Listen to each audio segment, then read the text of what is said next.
Seorang ibu bernama Eli Suryati berusia 52 tahun dan anaknya Maulana Malik alias Alik berusia 32 tahun terpaksa diringkus Satreskrim Polres Badung Minggu 21 Agustus lantaran menjual togel online di rumahnya di kawasan Banjar Lebah Pangkung, Mengui, Badung. Menurut Kasat Reskrim Polres Badung AKP Iputu Ika Prabawa Kartima Utama, terungkapnya kasus ini berawal dari informasi yang didapat polisi bahwa terdapat seorang yang menyelenggarakan perjudian togel di tempat kejadian perkara.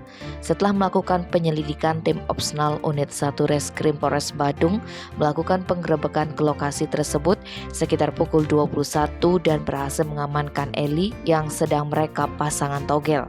Kepada polisi, wanita asli Sukabumi, Jawa Barat tersebut mengaku pasangan togel yang dia terima akan dikirim ke anaknya bernama Alik. Tanpa buang waktu, aparat melakukan pengejaran hingga berhasil menangkap Alik di tempat tinggalnya Banjar Tapesan, Desa Abian Tuwong, Kediri, Tabanan. Dari tangan ibu dan anak tersebut, petugas mengamankan beberapa barang bukti seperti catatan, nomor judi togel Hongkong, dan lain-lain. Kedua pelaku berdalih baru 2 hari beraksi.